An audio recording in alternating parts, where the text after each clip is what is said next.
Hi, everyone. In this video, we're going to be talking about the product rule for probability. So in multi-stage experiments,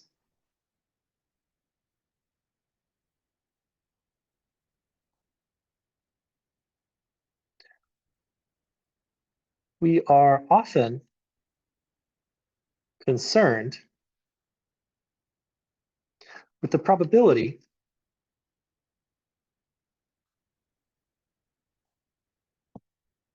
of certain outcomes occurring at each stage.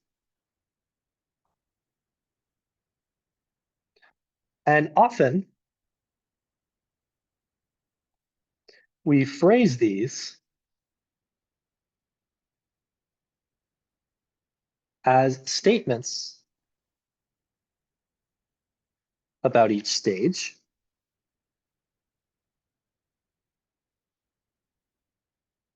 joined with the word and. So one example of such an experiment is you flip a coin and roll a die, a six-sided die, let's say.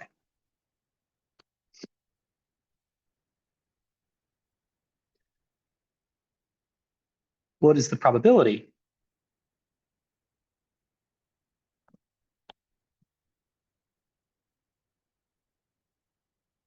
of flipping a heads or flipping tails?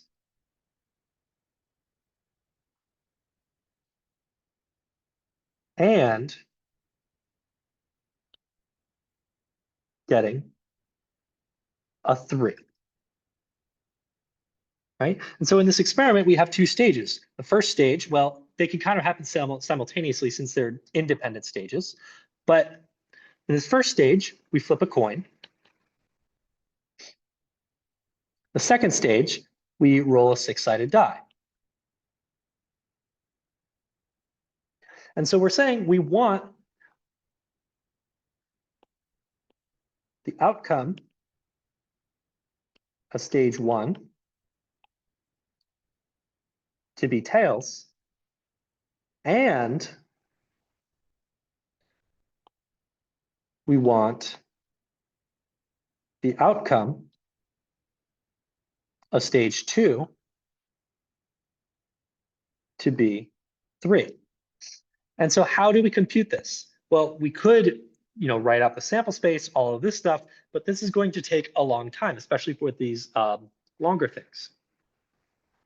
And so what we can do is we can use what's called an easier thing to do is use what's called the product rule for probability. Okay, so if E and F are the first and second, are events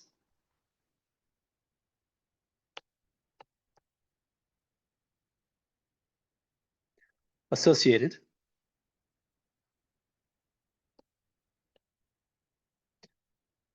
with the first and second stages of an experiment, respectively,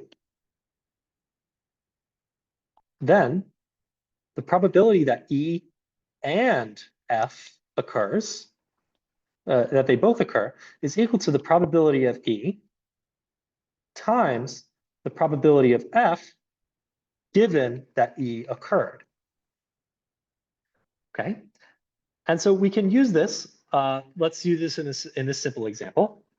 So in this simple example, we want our first stage, flipping a coin, to be tails. So in this case, in our example, E is tails.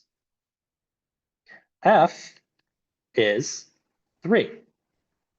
So the probability of tails and 3 is equal to the probability of tails times the probability of getting a 3 given that we got a tails. But something I didn't mention in the conditional probability video is that we have independent stages. And so stage one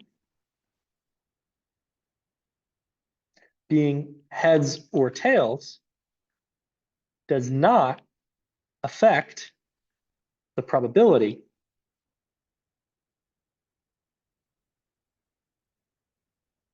of getting a 3. Okay, and so in an experiment with independent stages,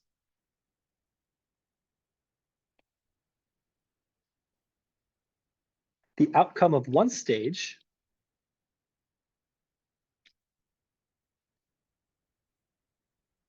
does not affect the probability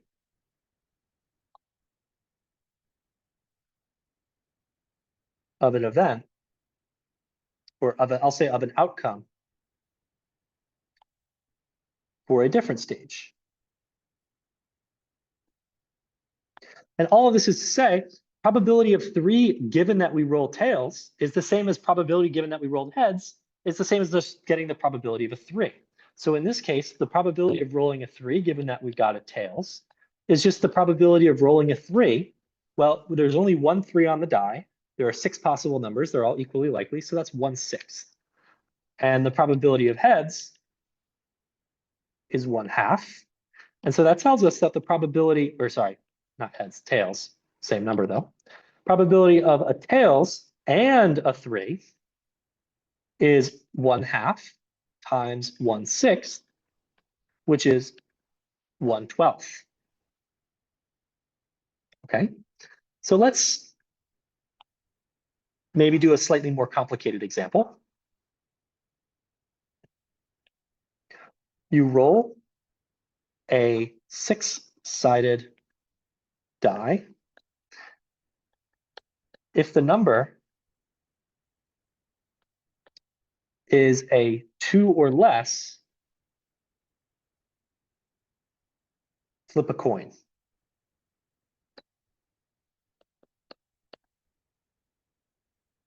If the number is 3 or more, draw a card from a standard deck.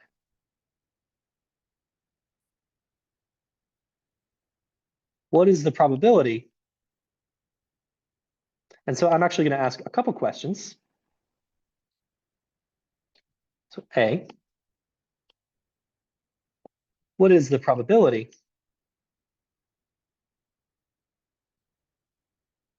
of rolling a 5 and, rolling a 5 and drawing an ace?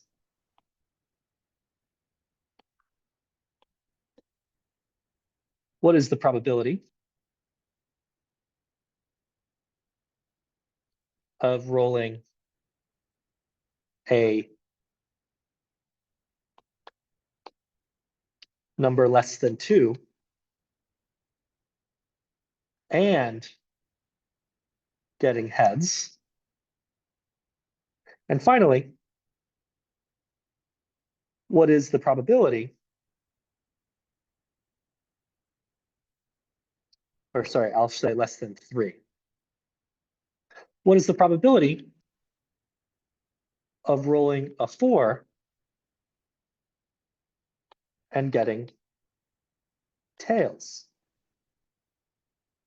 So let's take these step by step. So our experiment, the first stage is roll a 6-sided die. And our second stage is either flip a coin, and that's if our roll is less than or equal to 2, or draw a card. And that's if our roll is greater than or equal to 3. And so, part A, our first event for our first stage is rolling a 5. So E is rolling a 5, and F is getting an ace. So the probability of rolling a 5, P of E, so P of E and F, is P of E times P of F given E. So P of E is the probability of rolling a 5, and that's going to be 1 out of 6. There's 1 5, and there's 6 possibilities. Now, given that we roll a 5, what's the probability of getting an ace given that we rolled a 5? Well, if we rolled a 5, that means we're drawing a card, and that means that we are drawing a card. We have 52 cards. We have 4 aces, and so that's going to be 4 out of 52, which is the same as 1 over 13. And so P of getting a 5 and ace is equal to 1 over 6 times 1 over 13, which is 1 over 78, or approximately 0.013 or 1.3%. Now for part B, our event is getting a number less than 3. Being less than 3 is the same as being less than or equal to 2. F is getting heads.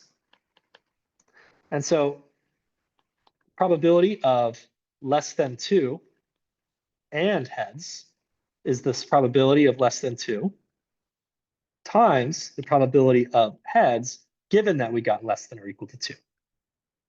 Well, so the probability of getting something less than or equal to 2, well, what are the outcomes in this event? What is this? How big is this event? How big is this subset? Well, the only possible numbers to roll that are less than or equal to 2 are 1 and 2. And so that means our event has size 2. There's 6 possible outcomes, so that's 2 over 6, or 1/3. Probability of getting heads, given that we got less than or equal to 2, well, if we got a less than or equal to 2, that means we're flipping a coin. And if we're flipping a coin, we have a 1/2 chance of getting heads. And so the probability of less than or equal to 2 and heads is 1/3 times 1/2, which is 1/6. And 1/6 is approximately 0.167 or 16.7%. And so finally, we're looking for the probability of rolling a 4 and getting tails. So E is rolling a 4, F is getting tails. So the probability of E is the probability of getting a 4 on a roll when we roll a 6-sided die. So that's just going to be 1/6 for the same reason as before.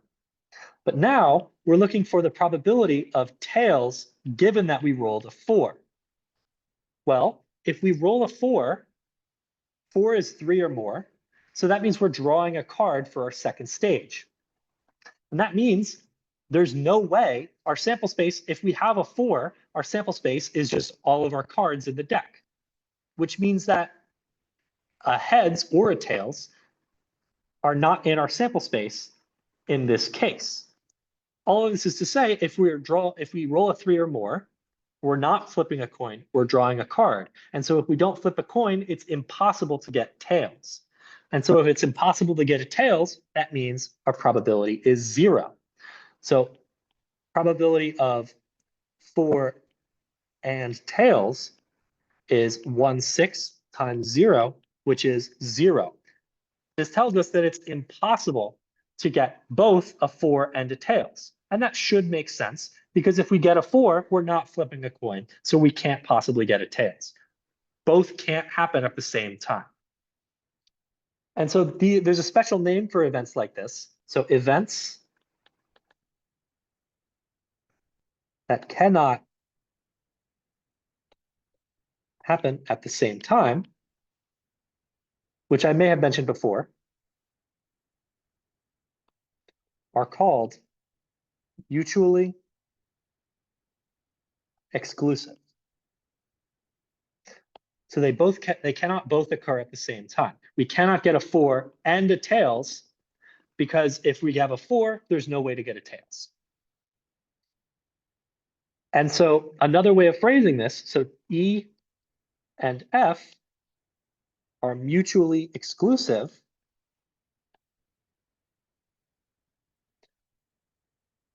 This means the same thing as the probability of E and F is 0. They cannot, but it is impossible for both to happen at the same time.